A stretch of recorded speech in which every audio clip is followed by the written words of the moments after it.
Hola, Sí, se ve, doctor. ¿sí se ve? Sí. Sí, acá se sabe. Ok, vamos a hablar sobre cáncer de colon. Bueno, este es el Globocan, que es una iniciativa de un registro mundial de cáncer, y la última versión de 2020 reportaban que para el Perú el cáncer de colon, de los cánceres de ambos sexos y en todas las edades, primero estaba próstata, luego pulmón, estómago y por detrás colorectal. La cuarta causa de cáncer en el Perú, de todas las causas, en ambos sexos. Y si lo dividimos por sexo, por masculino y femenino, en hombres la primera es causa de próstata, segundo estómago y seguido por colorectal, es la tercera causa. Y en mujeres, primero es pulmón, luego cuello uterino, estómago y colorectal. Bueno, sobre cáncer de colorectal, es debido a una serie de mutaciones en genes específicos, genes de supresión tumoral, oncogenes y genes reparadores de DNA. El cáncer colorectal afecta tanto hombres como mujeres por igual. Es infrecuente antes de los 50 años y después de los 80. El grupo estará más vulnerable es entre los 50 y 80 años. La mayoría de los cánceres colorectal, casi el 98%, este, son adenocarcinomas, pero hay otros tipos que son un muy pequeño porcentaje, como linfomas, carcinoides, leomiosarcomas. La metástasis a distancia se encuentra en el 25 a 30% de los casos, típicamente al hígado, peritoneo y pulmón. Bueno, para hacer cáncer de colon hay factores de riesgo.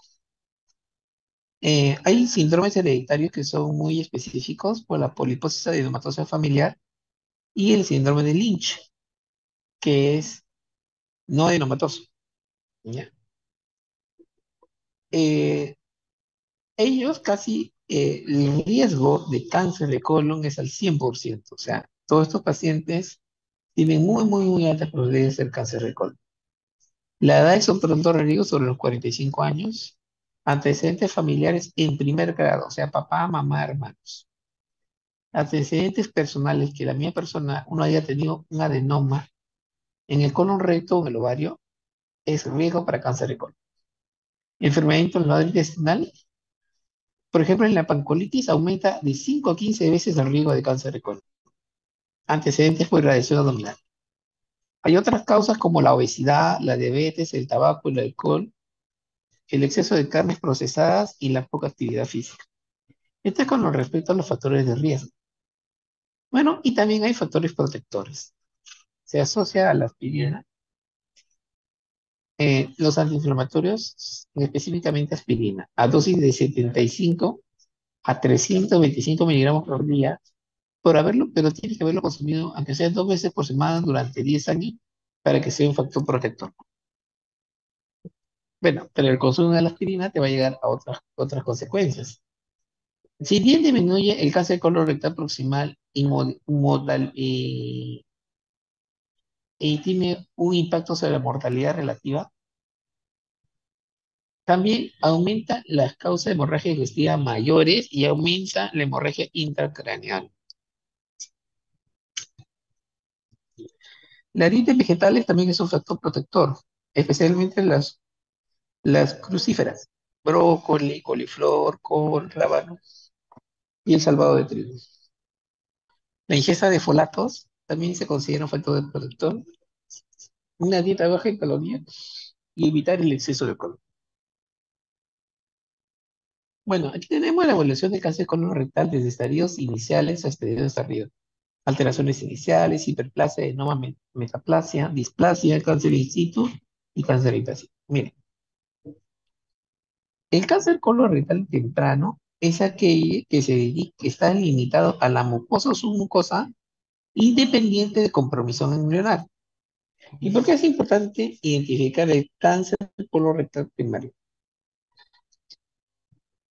Porque sobrevive a 5 años en los pacientes que han sido sometidos a tratamiento quirúrgico en estadios 0 o 1, o sea, estadios tempranos. Es del 90 al 98%. Sobrevida 5 años aquellos que han sido sometidos a radiación endoscópica. En estadios iniciales, cuando es carcinoma intramucoso es el 100% y es carcinoma tipo 1A 96%. Estamos hablando de los submucosos con infiltración superficial. O sea, sobrevida hasta el 96% en el 1A y en carcinoma intramucoso 100%. Entonces, por eso es importante diagnosticar el cáncer in situ. ¿Cuáles son las manifestaciones clínicas? Las manifestaciones, primero que el cáncer in situ, el cáncer temprano, no tiene síntomas, no tiene ningún síntoma. Solo los cánceres avanzados tienen síntomas. Si es en el colon derecho, hemorragia oculta, anemia, dolor abdominal. Si es en el colon izquierdo, alteración del ritmo evacuatorio, hemorragias y obstrucción. Si es en el recto, proctalgia, tenesmo, tumor palpable, diarrea sanguinolenta. Y como síntomas generales, astenia, anorexia, anemia, pérdida de peso. La localización. La localización es en el recto 23%, en la unión recto-sigmoidea 10% y en el sigma 25%. Ahí son más del 50%. En el colon ascendente 6%, transverso 13%, descendente 8% y ciego 15%. Bueno, eso es lo que clásicamente se decía, que el cáncer colorectal es a predominio del colon derecho izquierdo o colon distal. Pero últimamente se han estado emparejando los valores. Y no es que esté avanzando el colon derecho, sino es que se está detectando porque hay medios más modernos de detección. Se está detectando más. Es más fácil abordar el sigmoide que abordar el ciego. ¿Cómo es el diagnóstico? Hay una anamnesis, exploración física, palpación abdominal, se buscan masas, hacer un tacto rectal es indispensable, hacer bioquímica completa y la función hepática, pruebas fecales, el TB en heces es importante. Hay marcadores, el antígeno cancerígeno binario es un marcador importante. Por ejemplo, con respecto al CEA, elevaciones preoperatorias indican alto riesgo de recidiva y mal pronóstico. Y elevaciones en el postoperatorio sí sugieren lesión residual. La colonoscopía te va a servir como diagnóstico y terapéutico. Existe la sigmoidoscopía flexible, que es una colonoscopía del lado izquierdo, ¿no? Y la cápsula endoscópica, pero bueno, tienen valores muy altos. Podemos tomar imágenes, tomografía con contraste, tomografía de tórax, abdomen y pelvis para establecer la extensión de la lesión, metástasis y complicaciones. La resonancia magnética nos va a ayudar para ver lesiones focales, lesiones, lesiones que no se pueden ver por tomografía. La tomografía por emisión de positrones puede ser útil para aquellos que tienen lesiones únicas en hígado o pulmón que podrían ser sometidas a eh, manejo quirúrgico, ¿no? Bueno, vamos a hablar de la colonoscopía. ¿Por qué necesito ir a la colonoscopía? Porque nos va a permitir localizar el tumor, nos sirve como diagnóstico histológico y nos va a permitir caracterizar la lesión. Los cánceres invasivos sincrónicos es aquel cáncer que se encuentra en un solo paciente, dos tipos de cáncer, o sea, en dos sitios. Puede tener un cáncer en el colon derecho y otro en el colon izquierdo. Esto se lleva hasta 3 a 5% de todos los casos. Y también hay el concepto de adenoma sincrónico, quiere decir que aquellos que tienen cáncer pueden tener adenomas con riesgo de cáncer que pueden llegar hasta el 30%. Idealmente se debe tener una revisación del todo el colon antes de la cirugía. Si es que no se puede, por aquel motivo, se podría hacer una colonografía por resonancia. Y La otra alternativa es, después de la cirugía, completar la colonoscopia. Ahora, ustedes conocen la clasificación Paris. En cáncer de colon, la aplicación Paris también aplica. ¿Por qué es importante? En Paris tenemos la clasificación 0, que es lesiones incipientes, 0, 1, 2 y 3. En la lesión 0 son lesiones elevadas que son polipoideas o sésiles. Y la lesión 2 son planas, 2A, 2B y 2C.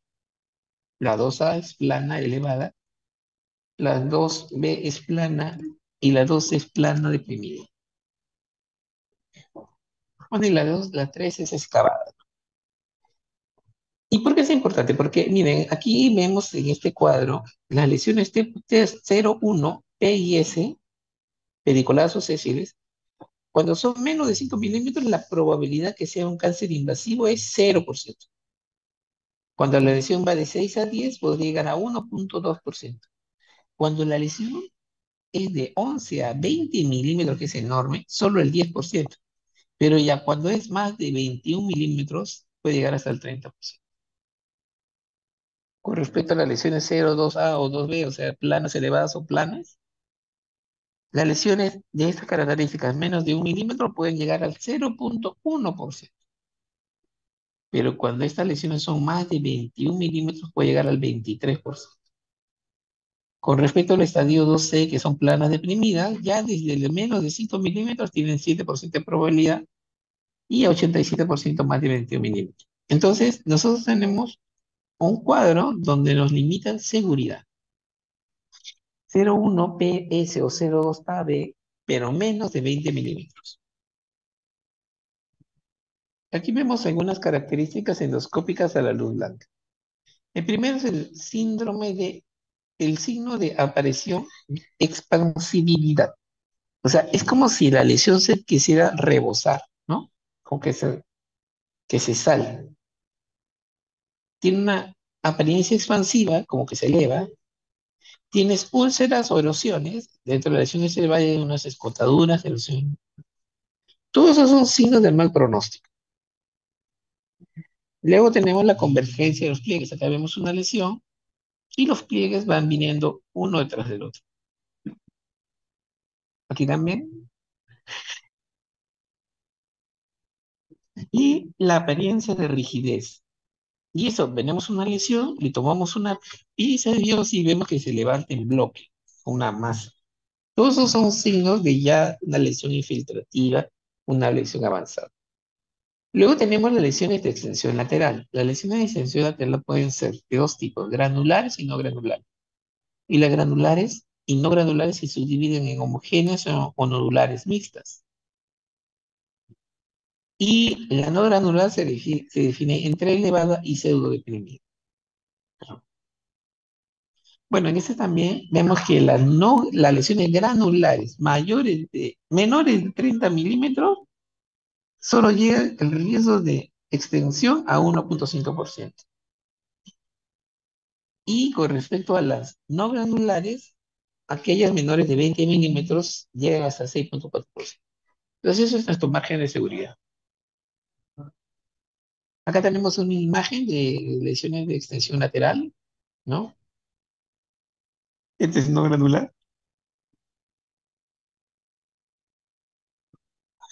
Acá tenemos una imagen de lesiones. Vemos pliegues decapitados, lesiones deprimidas. Otras imágenes, carcinoma intramucoso tubular velloso. Y luego tenemos la clasificación TNM. La clasificación TNM nos va a ayudar para describir la extensión de la lesión.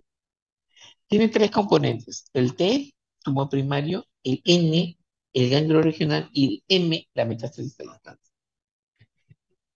A los estadios de edad de la 1 al 4 y su tipo de pronóstico y tratamiento. Y el cáncer in situ es el T1SN0M0.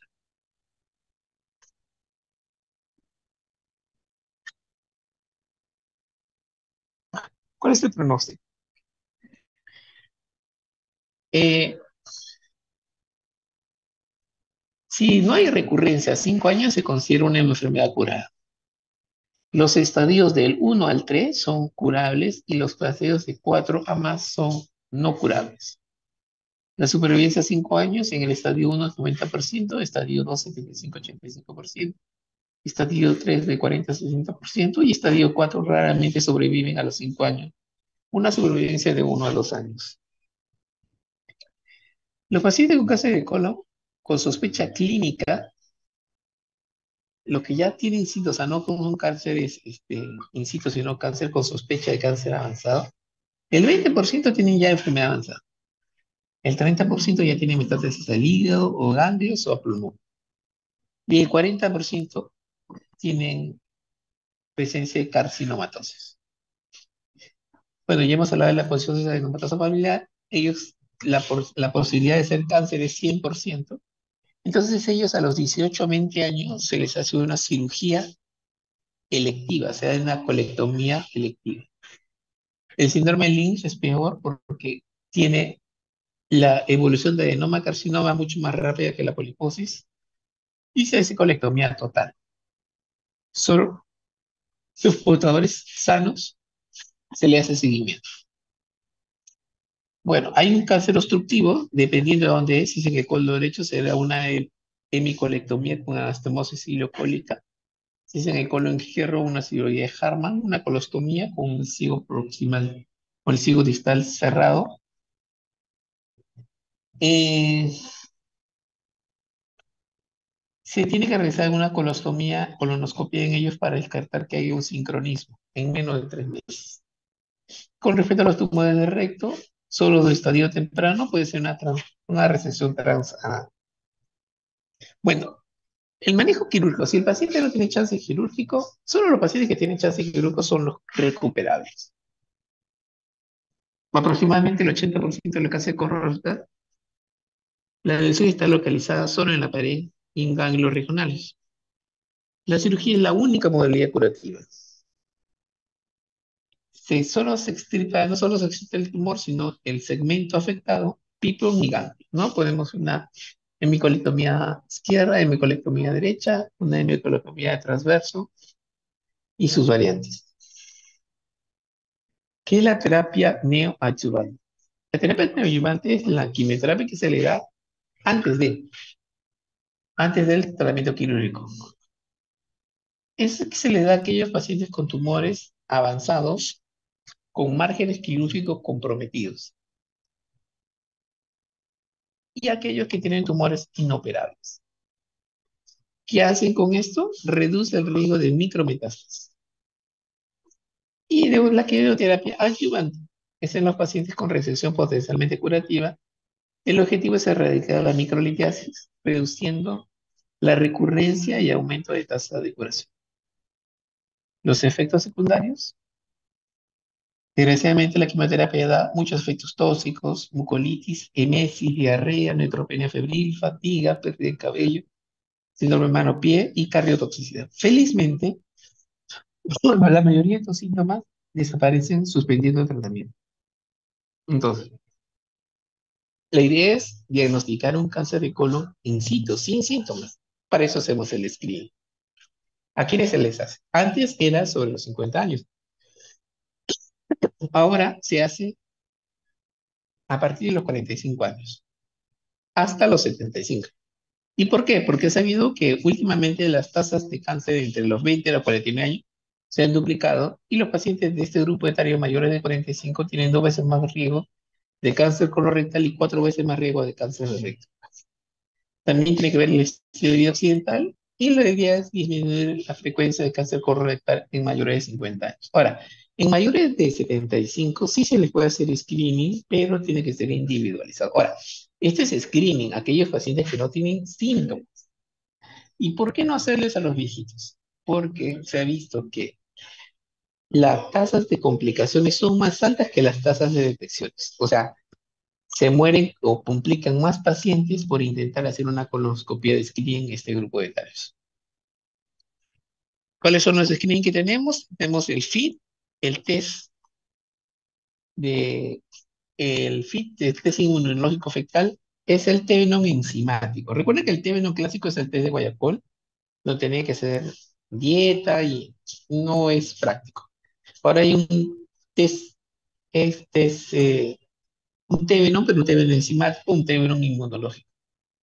¿Cómo se hace? Se hace todos los años, a partir de los 45 años. ¿Y qué se ha logrado? Disminuir la mortalidad en 33% y 18% cuando se hace cada 2 años con respecto al cáncer colorectal. La colonoscopía se hace cada 10 años a partir de los 45. Y esta sí reduce 46% y 88% para cáncer colorectal y su mortalidad relacionada. Hay un test fecal en test de detección de ADN, o sea, del ADN de cáncer, que se hace cada 3 años, pero desgraciadamente es muy costoso. La sigmoidoscopia flexible se hace cada 5 a 10 años, es como una colonoscopia incompleta, solo del lado izquierdo. Existe una colonoscopia tomográfica, se sugiere hacer cada 5 años, pero es muy cara. Y la cápsula endoscópica cada 5 años, pero es muy cara. O sea, todos son sistemas de screening. El más barato es el test inmunológico fecal, pero el mejor es la colonoscopia porque no solo se hace screening, sino te permite tomar muestras, incluso puede ser curativo. Bueno, muchachos, eso es lo que les quería contar sobre el test, el cáncer colorectal. Si tienen alguna pregunta,